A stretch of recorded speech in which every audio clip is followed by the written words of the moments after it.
मटियो ना कोड़े फुआ जनन मनन करे हे। माटी के कोड़ाई भाभी कहो देबू ने गहे।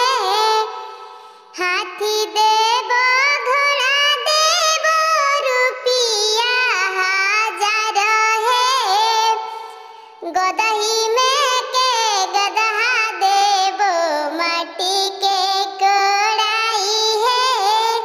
मोटियो ना कोड़े फुआ जनन मनन करे हे।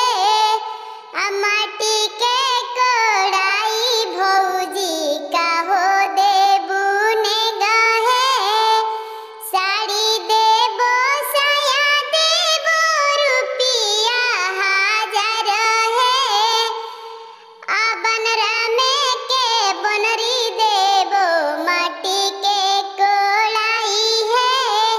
चैनल पर नया बानी तो चैनल के सब्सक्राइब करके सपोर्ट करी प्लीज।